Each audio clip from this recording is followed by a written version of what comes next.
Hello दोस्तों, हम इस पुस्तक से हिंदी के वस्तुनिष्ठ प्रश्नों का अभ्यास कर रहे हैं, जिसमें इस समय हम भक्ति काल के प्रश्नों पर हैं और उसमें भी हम रामाश्रयी शाखा के सारे प्रश्नों का अभ्यास कर चुके हैं और कृष्णाश्रयी शाखा के प्रश्नों का अभ्यास चल रहा है। इसके पहले भी हम हिंदी साहित्य के इतिहास संबंधी सारे प्रश्न और आदिकाल संबंधी सारे प्रश्नों को देख चुके हैं। तो अगर अभी तक आपने पिछले वीडियो नहीं देखे हैं तो आप प्लेलिस्ट में जाकर के पिछले सारे वीडियो को देख सकते हैं। और एक समस्या जो आप लोगों के साथ हो रही है कि आप कहते हैं कि वीडियो स्पष्ट दिखाई नहीं दे रहा है, लिखा हुआ पुस्तक का दिखाई नहीं देता है। तो पिछले जो वीडियो हैं उसमें अगर आप वीडियो की क्वालिटी को 720 पर करके देखेंगे तो आपको स्पष्ट दिखाई देगा। और जब तक हम आपकी समस्या का समाधान नहीं कर पा रहे हैं तब तक प्रयास करेंगे कि आपको लिखित रूप में लेकर के आएँ, जिससे आपको स्पष्ट दिखाई दे। तो आज के वीडियो में मैंने प्रश्नों को कागज़ पर लिख लिया है, जिससे आपको बिल्कुल स्पष्ट दिखाई दे और किसी प्रकार की समस्या ना आए। और प्रयास यही रहेगा कि आपकी समस्या का समाधान शीघ्र से शीघ्र किया जाए। तो अभी हम जहाँ तक प्रश्नों को देख चुके थे, भक्ति काल में प्रश्न संख्या 632 तक हमने देख लिया था। अब हम प्रश्न संख्या 633 देखेंगे। इसमें है कि केवल प्रेम लक्षणा भक्ति का आधार ग्रहण करने के कारण कृष्ण भक्ति शाखा में अश्लील विलासिता की प्रवृत्ति जागृत हुई, यह विचार किसका है? तो ये विचार है आचार्य रामचंद्र शुक्ल जी का। विकल्प सी बिल्कुल सही होगा। अन्य विकल्प हैं जॉर्ज ग्रियर्सन, मिश्र बंधु और राम कुमार वर्मा। इसके बाद जो अगला प्रश्न है वो है, श्री वल्लभाचार्य ने जिस कृष्ण भक्ति को प्रतिष्ठित किया उसका दार्शनिक आधार क्या है? तो वल्लभाचार्य जी का दर्शन पूछा गया है। इसमें वल्लभाचार्य जी का दर्शन जो था वो शुद्धाद्वैतवाद था। तो शुद्धाद्वैत दर्शन बिल्कुल सही होगा, विकल्प सी। इसके अतिरिक्त जो विकल्प हैं वो अद्वैत दर्शन है, द्वैत दर्शन है और द्वैताद्वैत है। ये तीनों ही सही नहीं है। शुद्धाद्वैत दर्शन वल्लभाचार्य जी का था, तो विकल्प सी सही होगा। इसके बाद है भ्रमर गीत प्रसंग का प्रतिपाद्य क्या है? पहला वात्सल्य रस का चित्रण, दूसरा गोपियों का विरह वर्णन, तीसरा सगुण भक्ति की महिमा तथा निर्गुण का खंडन और चौथा है कृष्ण की भक्ति। तो विकल्प सी बिल्कुल सही है, सगुण भक्ति की महिमा और निर्गुण का खंडन, यही भ्रमर गीत प्रसंग का प्रतिपाद्य है। उसमें उन्होंने जो उद्धव को गोपियों के पास भेजा है तो उसमें ये सिर्फ माध्यम है उद्धव। उसमें वो बताना यही चाहते हैं कि जो सगुण भक्ति है वो ज़्यादा श्रेष्ठ है और निर्गुण की अपेक्षा, क्योंकि वो सगुण भक्ति के कवि हैं तो वो सगुण को ज़्यादा बेहतर मानते हैं और उन्होंने सगुण भक्ति की प्रतिष्ठा की है और निर्गुण का खंडन किया है उद्धव और गोपियों के प्रसंग के माध्यम से। इसलिए विकल्प सी बिल्कुल सही होगा। इसके बाद जो अगला प्रश्न है वो है भ्रमर गीत का उपजीव्य ग्रंथ कौन सा है? पहला विकल्प है श्रीमद् भागवत महापुराण, फिर है विष्णु पुराण, हरिवंश पुराण या शिव पुराण। तो श्रीमद् भागवत पुराण विकल्प ए बिल्कुल सही होगा। भ्रमर गीत का उपजीव्य ग्रंथ श्रीमद् भागवत पुराण है। अब उपजीव्य ग्रंथ से क्या आशय है, उपजीव्य ग्रंथ किसे कहते हैं? तो इसका मतलब होता है जिस ग्रंथ को आधार बना करके लिखा जाता है उस ग्रंथ को उपजीव्य ग्रंथ कहते हैं। जैसे मान लीजिए आप प्रभु श्री राम की कथा लिखते हैं और आधार बनाते हैं रामचरितमानस को, तो रामचरितमानस उपजीव्य ग्रंथ होगा। आपको समझ आ गया होगा उपजीव्य का आशय क्या है। अगला है सूरदास के दृष्टकूट पद किस काव्य ग्रंथ में संकलित हैं? सूरदास जी की 3 रचनाएं जो सर्वाधिक प्रामाणिक मानी जाती हैं, हमें पता है सूर सागर, साहित्य लहरी और सूर सारावली। तो जो दृष्टकूट पद मिलते हैं वो साहित्य लहरी में मिलते हैं, विकल्प बी बिल्कुल सही होगा। इसके बाद और इसमें जो साहित्य लहरी में दृष्टकूट पद हैं वो 118 दृष्टकूट पद हैं। याद रखिएगा कि पदों की संख्या कितनी है, 118।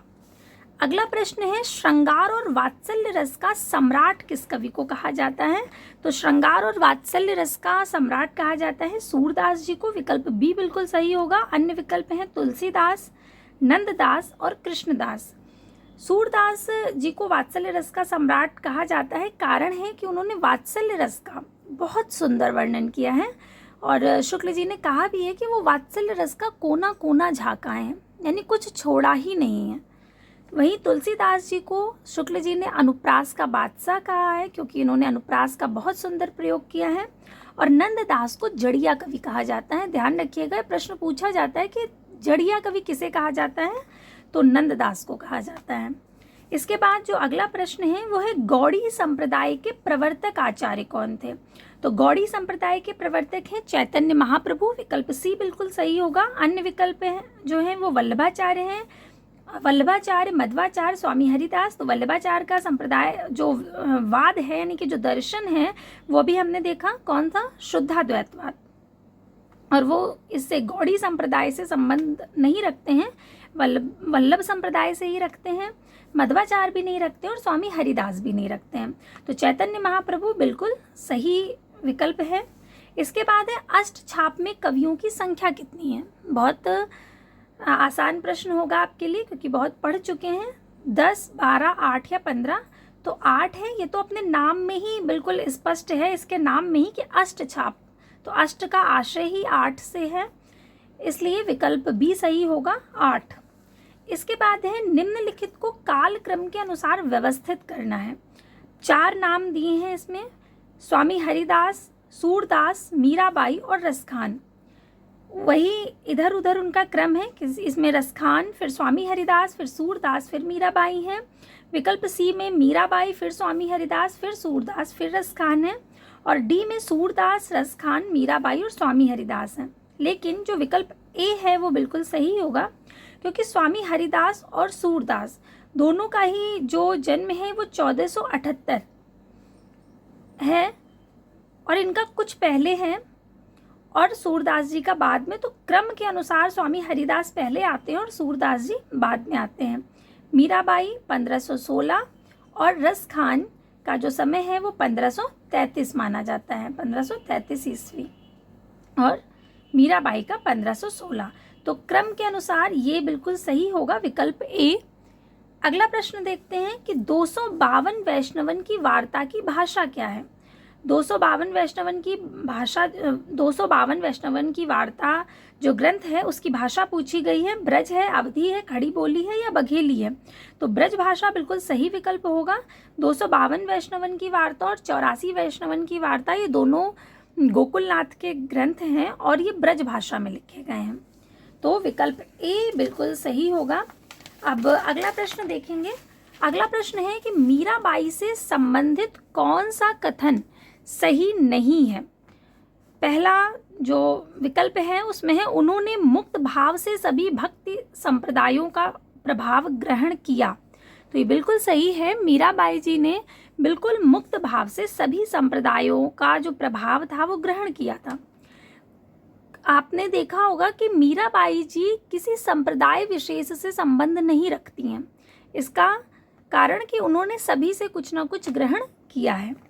अगला जो विकल्प है वो है कि उन्होंने लोक जीवन में रची बसी जो भाषा है उसका प्रयोग किया है, ये भी बिल्कुल सही है। अगला विकल्प है कि अपने अधिकांश पदों में कृष्ण को वंशीधर, नंदनंदन, श्याम सुंदर, गोपाल आदि नामों से याद किया है, ये भी बिल्कुल सही है। उनकी भक्ति माधुर्य भाव की है, ये हम कई बार पढ़ चुके हैं कि मीराबाई जी ने कृष्ण को अपने पति रूप में पूजा है। तो उनकी जो भक्ति भावना है वो किस भाव की है? माधुर्य भाव की है। इसी तरह से तुलसीदास की भक्ति भावना पूछते हैं किस भाव की है? तो दास्य भाव की है। उन्होंने प्रभु श्री राम का स्वयं को दास माना है और उनकी जो भक्ति का भाव है वो दास्य भाव है। तो ये सारे ही विकल्प सही हैं, यानी ये सारी ही बातें मीराबाई के संबंध में जो कही गई हैं वो सब सही हैं। तो इनमें से कोई नहीं सही होगा। इसके बाद जो अगला प्रश्न है वो है, सूर कवित्व सुनि कौन कवि जो नहीं सिर चालन करें? सूरदास के संबंध में यह प्रशस्ति कथन किसका है? प्रशस्ति यानी कि प्रशंसा में कहा गया कथन किसका है? ब्रजरत्न दास का, विट्ठल नाथ का, परशुराम चतुर्वेदी जी का या नाभादास का? तो ये नाभादास जी का है। सूर कवित सुन कौन कवि, जो नहीं सिर चालन करे, नाभादास जी ने अपने भक्तमाल में लिखा है। नाभादास जी के भक्तमाल के विषय में हम पढ़ चुके हैं कि इन्होंने भक्तमाल की रचना की थी और भक्तमाल में इन्होंने 200 कवियों को लिया था। 200 कवियों के जीवन वृत्त को संग्रहित किया है इन्होंने 316 छप्पयों में। तो नाभादास विकल्प बिल्कुल सही होगा। इसके बाद जो अगला प्रश्न है वो निम्नलिखित में से विट्ठल नाथ के शिष्य हैं? कृष्णदास, कुंभनदास, नंददास या परमानंद दास?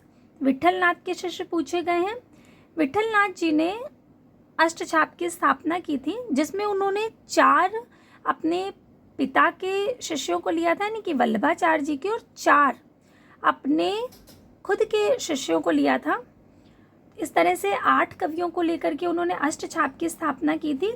उन्हीं में से ये 4 नाम दिए गए। ये चारों ही नाम अष्टछाप के कवियों के हैं। अगर आपने अष्टछाप के कवियों वाला वीडियो देखा है जिसमें आपको कराया गया है अष्टछाप के कवियों का क्रम, तो आपको खूब अच्छे से समझ आ रहा होगा।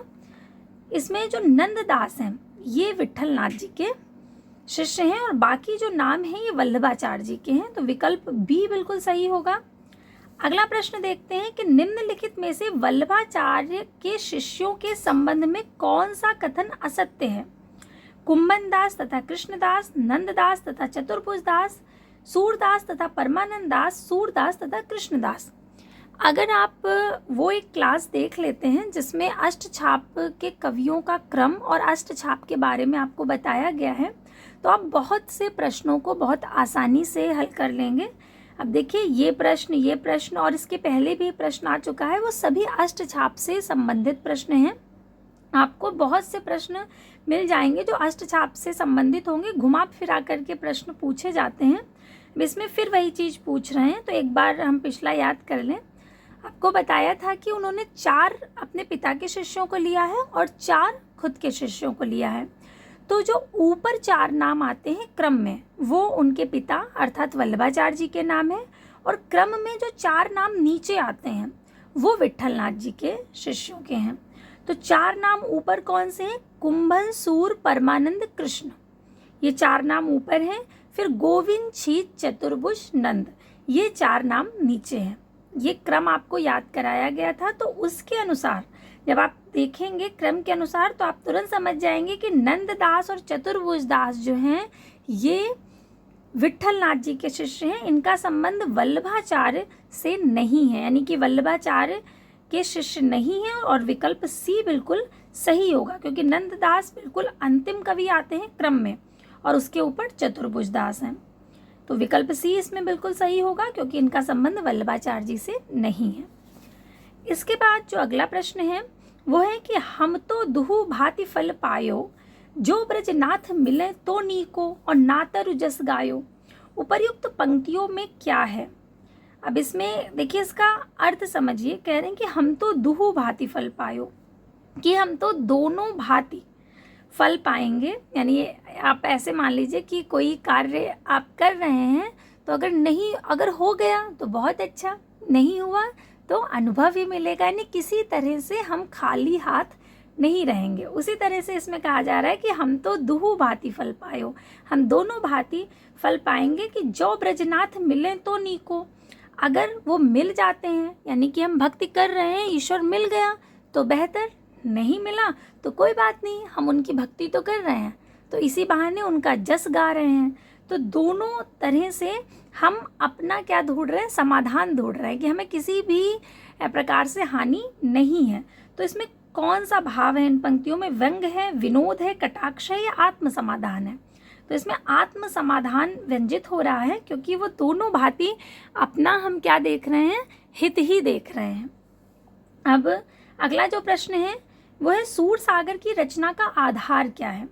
गर्ग संहिता, विष्णु पुराण, महाभारत या श्रीमद् भागवत? तो सूर सागर की रचना का आधार श्रीमद् भागवत है। विकल्प डी बिल्कुल सही होगा। सूर सागर जो लिखा है सूरदास जी ने, उसका आधार श्रीमद् भागवत को लिया है उन्होंने, इसलिए विकल्प डी बिल्कुल सही विकल्प है। अगला प्रश्न देखते हैं अगला प्रश्न है कि कृष्ण भक्ति काव्य के संदर्भ में इनमें से कौन सा कथन असत्य है। ध्यान से पढ़ लीजिए कि असत्य पूछा गया है। पहला है भगवत कृपा की प्राप्ति के लिए सूर की भक्ति पद्धति में अनुग्रह का प्राधान्य है। तो ये बिल्कुल सही है, क्योंकि पुष्टि मार्गी है वो, तो अनुग्रह तो रहेगा ही। नंददास ने भंवर गीत नामक ग्रंथ की रचना की थी, ये भी सही है। अगला है राधा वल्लभ संप्रदाय में राधा का स्थान गौड़ तथा कृष्ण का स्थान प्रधान और उच्च माना गया है। ये गलत है। राधा वल्लभ संप्रदाय नाम में ही राधा आगे आ रहा है। इस तरह से आप याद रख सकते हैं कि राधा को उच्च स्थान प्राप्त है, उन्हें गौड़ स्थान नहीं प्राप्त है। गौड़ अर्थात निम्न। तो राधा चूंकि नाम ही आगे आ रहा है, इससे आप याद रखेंगे कि राधा वल्लभ संप्रदाय में राधा को उच्च स्थान प्राप्त है, इसलिए विकल्प सी सही होगा, क्योंकि ये बात गलत है और इसमें गलत ही पूछा गया है। अगला जो विकल्प था वो था सखी संप्रदाय का प्रवर्तन स्वामी हरिदास द्वारा किया गया है, तो ये बिल्कुल सही है। इसके बाद जो अगला प्रश्न है वो है साहित्य लहरी के रचयिता कौन है। साहित्य लहरी सूरदास जी की रचना है, विकल्प सी बिल्कुल सही होगा। सूरदास जी की 3 प्रामाणिक रचनाएं मिलती हैं, सूर सागर, साहित्य लहरी और सूर सारावली, तो विकल्प सी इसमें सही होगा। इसके बाद है काहे को रोकल मार्ग सूधो सुनहु मधुप निर्गुण कंटक ते राजपंथ क्यों रूंधो। इस काव्य पंक्ति में राजपंथ का प्रयोग किसके लिए किया गया है। इसमें गोपियां कह रही हैं उद्धव से कि काहे को रोकल मार्ग सूधो, मेरा मार्ग जो सीधा सीधा मार्ग है उसे क्यों रोक रहे हो। सुनहु मधुप, मधुप को संबोधित करते हुए कह रही हैं कि निर्गुण कंटक ते राजपंथ क्यों रूंधो, ये जो तुम निर्गुण के कंटक डाल रहे हो यानी कांटे डाल रहे हो, कांटे डालकर हमारे राजपंथ को क्यों अवरुद्ध कर रहे हो। तो यहाँ पे राजपंथ से मतलब है उनकी भक्ति मार्ग, क्योंकि वो भक्ति मार्ग पर चल रही हैं और वो हठ योग सिखा रहे हैं, तो उन्होंने भक्ति मार्ग के लिए कहा है। राजपंथ का जो प्रयोग किया गया है वो भक्ति मार्ग के लिए किया गया है, विकल्प सी बिल्कुल सही होगा। इसके बाद अगला प्रश्न है कि वल्लभाचार्य ने अपने मार्ग का नाम पुष्टि मार्ग क्यों रखा है। पहला विकल्प जो है क्योंकि भक्ति की ओर जीव की प्रवृत्ति तभी होती है जब भगवान का अनुग्रह होता है, तो पहला ही विकल्प बिल्कुल सही है और सही बात है, बिना अनुग्रह के संभव नहीं है। और दूसरा विकल्प है क्योंकि इससे जीव सांसारिक सुखों की प्राप्ति करते हैं, ये गलत है। क्योंकि यह प्रेम लक्षणा भक्ति है, ये भी गलत है। क्योंकि जीव वेद विधियों का अनुसरण करके स्वर्गलोक प्राप्त करते हैं, ये भी गलत है। पहला विकल्प बिल्कुल सही है। अगला प्रश्न देखते हैं कि सूरदास के किस ग्रंथ में अलंकारों और नायिका भेदों के उदाहरण प्रस्तुत करने वाले कूट पद हैं। अभी हम लोग कूट पद की बात पहले भी कर चुके हैं कि उनकी जो साहित्य लहरी है उसमें कूट पद पाए जाते हैं, मतलब कूट पद मिलते हैं और 118 दृष्टकूट पद उसमें हैं, ये हमें याद रखना है।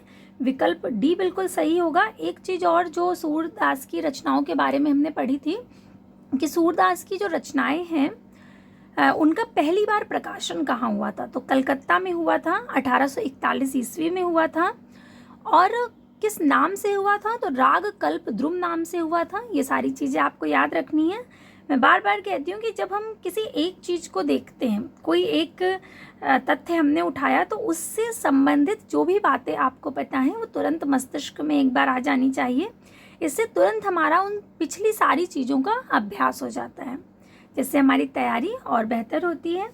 अगला प्रश्न है कि गोपियों की वचन वक्रता का मनोहारी चित्रण सूर सागर के किस अंश में मिलता है। बाल लीला में, दान लीला में, प्रेम लीला में या भ्रमर गीत में। तो गोपियों की वचन वक्रता का जो मनोहारी चित्रण है वो भ्रमर गीत में मिलता है, तो विकल्प डी जो है वो बिल्कुल सही होगा। इसके बाद अगला प्रश्न देखेंगे। अगला प्रश्न है कि निम्नलिखित में से कौन अष्टछाप के कवि नहीं है। तो अष्टछाप के कवि आशा करती हूँ कि आपको रटे होंगे। कुंभन, सूर, परमानंद, कृष्ण, गोविंद, छीत, चतुर्भुज, नंद, ये बिल्कुल मैंने क्रम से बोला है। तो पहला विकल्प रैदास दिया है और रैदास उसमें नहीं आते हैं, विकल्प ए बिल्कुल सही होगा। रैदास मीराबाई जी के गुरु हैं, ये याद रखिएगा। अगला प्रश्न है कि जिस प्रकार स्वामी रामानंद जी ने विष्णु के अवतार राम की उपासना पर जोर दिया, उसी प्रकार किस आचार्य ने कृष्ण को लेकर जनता को रसमग्न किया। तो कृष्ण को लेकर के जनता को रसमग्न करने वाले हैं वल्लभाचार्य जी, तो जो कि सूरदास जी के गुरु हैं। और ये कृष्ण भक्त को इन्होंने बढ़ावा दिया, कृष्ण भक्त का प्रचार प्रसार किया, तो विकल्प सी बिल्कुल सही होगा। अगला जो प्रश्न है वो है, काग के भाग बड़े सजनी हरि हाथ सो ले गयो माखन रोटी। पंक्ति किसकी है? ये रसखान की बहुत प्रसिद्ध पंक्ति है, आपने पढ़ी होगी, बचपन में ही पढ़ी होगी। तो विकल्प ए बिल्कुल सही है, रसखान। अगला प्रश्न है, सूरदास किस संप्रदाय में दीक्षित हुए थे? निम्बार्क में, पुष्टिमार्गी, रामानंदी या सखी? तो पुष्टिमार्गी, विकल्प बी बिल्कुल सही होगा। पुष्टिमार्ग क्या है या पुष्टि क्या है, ये आपको अगर विस्तार से समझना हो तो आप बताइएगा, इसे हम अगली क्लास में आपको विस्तार से बता दिया जाएगा कि पुष्टि मार्ग है क्या। तो पुष्टि मार्ग विकल्प बी बिल्कुल सही होगा। अगला है, महाकवि सूरदास का जन्म स्थान क्या है? वृंदावन, मथुरा, मगहर या सीही? तो विकल्प डी सीही बिल्कुल सही होगा। वैसे ये इसमें विद्वानों में मतभेद है, कुछ लोग गऊ घाट मानते हैं और कुछ लोग सीही। तो गऊ घाट चूंकि इसमें विकल्प में है ही नहीं, इसलिए सी ही, विकल्प डी बिल्कुल सही होगा। इसके बाद है, सखी संप्रदाय के प्रवर्तक कौन थे? तो सखी संप्रदाय के प्रवर्तक है स्वामी हरिदास, विकल्प बी बिल्कुल सही होगा। फिर है, सूरदास के गुरु का नाम, तो अभी अभी हमने देखा कौन थे? वल्लभाचार्य जी थे, विकल्प बी बिल्कुल सही होगा। सूरदास के गुरु कौन है? वल्लभाचार्य जी। अगला है, सूरदास ने श्रीमद् भागवत के किस स्कंद को आधार बनाया है? सप्तम, तृतीय, पंचम या दशम? तो उन्होंने श्रीमद् भागवत के दसम स्कंद को आधार बनाया है। दसम स्कंद के भी उन्होंने 47वें अध्याय को लिया है, ध्यान रखिएगा, दसम स्कंद और 47वां अध्याय। बहुत महत्वपूर्ण प्रश्न है और बहुत बार पूछा गया है। अगला है, राधा वल्लभ संप्रदाय का प्रवर्तन किसने किया है? तो राधा वल्लभ संप्रदाय का प्रवर्तन किया है हित हरिवंश जी ने, ध्यान रखिएगा। तो आज के लिए हम इतने ही प्रश्नों को रखते हैं। अगले जो प्रश्न हैं आगे के, उन्हें हम अगले वीडियो में देखेंगे। तो तब तक के लिए धन्यवाद।